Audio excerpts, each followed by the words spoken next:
അപ്പം ഞാൻ പറഞ്ഞ സർപ്രൈസ് രാവിലെ കേട്ടോ. അപ്പം ഞാനും അമ്മയും കൂടി കേക്കോട്ട് രാത്രി 12 മണിക്ക് റൂമിലോട്ട് ചെല്ലുന്നുണ്ടേ. ഉറങ്ങിയിട്ടില്ല. കാര്യം എന്ന് വെച്ചാൽ ബാനുക്കുട്ടൻ ഉറങ്ങുമ്പോൾ 1-2 മണിയാവും. അതുവരെ നമുക്ക് വെയിറ്റ് ചെയ്യാൻ പറ്റത്തില്ലല്ലോ. അപ്പം 12 മണിയപ്പോൾ ഞാൻ റൂമിലോട്ട് കൊണ്ട് ചെല്ലുന്നുണ്ട്. അപ്പം ആൾക്ക് ഒരു ഐഡിയ ഇല്ല എന്തുവാന്ന്.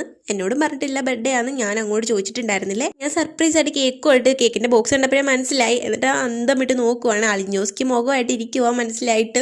അങ്ങനെ എന്നോട് ചോദിക്കും എന്തുവാന്ന്. ഞാൻ കേൾക്കാൻ നിന്റെ ബർത്ത്ഡേ ആണെന്നൊക്കെ പറഞ്ഞിട്ട് പുള്ളിയെ കേക്ക് കണ്ടിട്ട് അതിൽ എഴുതിയേക്കുന്ന വായിച്ചു നോക്കുകയാണെങ്കിൽ ഞാൻ അതിൽ ഹാപ്പി ബർത്ത്ഡേ പപ്പച്ചി എന്നാണ് എഴുതാൻ പറ്റിയിട്ടുണ്ടായിരുന്നത്. കാരണം വെച്ചാൽ ബാനുക്കുട്ടൻ വണ്ടിയുള്ള ഫസ്റ്റ് ബർത്ത്ഡേ അല്ലേ രാവിലെ. അപ്പം ഞാൻ അങ്ങനെ എഴുതാൻ പറ്റും. അപ്പം രണ്ടുപേരുടെ കേക്ക് കട്ട് ചെയ്യുന്നുണ്ട്. കേക്ക് കട്ട് ചെയ്തിട്ട് ബാനുക്കുട്ടൻ ഇപ്പം കഴിക്കാമെന്ന് പറഞ്ഞ് വലിക്കും പിടിക്കും അതൊക്കെ ചെയ്യുന്നുണ്ട്. പക്ഷെ നമുക്ക് കൊടുക്കാൻ പറ്റത്തില്ലല്ലോ. കേക്ക് കഴിച്ച് കഴിഞ്ഞിട്ട് ഞാനാണ് മേടിച്ചിട്ട് ഗിഫ്റ്റ് തപ്പുന്നുണ്ട്. സീബ്ര വരേൻ ഷർട്ട്. അതാണ് ഞാൻ ഇവൻ കാണാതിരിക്കാൻ വേണ്ടി കൊണ്ട് പാത്ത് വെച്ച് എവിടെന്ന് പോലും എനിക്ക് ഓർമ്മയില്ല. ഞാൻ തപ്പി അവസാനം അത് കൈ കിട്ടിയപ്പോഴത്തേക്കും ഒരു നേരം എടുത്തു. ഒപ്പം വന്നു ഞാൻ വിചാരിച്ചു. പക്ഷേ അത് കിട്ടിയ ഉടനെ രാവിലെ കൊടുത്തപ്പോഴത്തേക്കും അവന് ഭയങ്കര സന്തോഷമായി. കൊള്ളാലെന്ന് പറഞ്ഞിട്ട് അപ്പം തന്നെ ഷർട്ട് എടുത്തിട്ട് ബാക്കി കേക്ക് കട്ട് ചെയ്ത് കഴിക്കുകയാണ്. കേക്ക് കിട്ടിയ പിന്നെ നമ്മളെല്ലാവരും എടുത്തില്ലല്ലോ, തീർക്കണമല്ലോ നമുക്കത്. എന്നാലും നമ്മുടെ വീട്ടിൽ നമ്മൾ മാക്സിമം എല്ലാവരുടെയും ബർത്ത്ഡേക്കും കേക്കൊക്കെ മേടിച്ച് ആഘോഷിക്കാൻ നോക്കാറുണ്ട്. അവന് ഹാപ്പി, ഞങ്ങൾ ഹാപ്പി.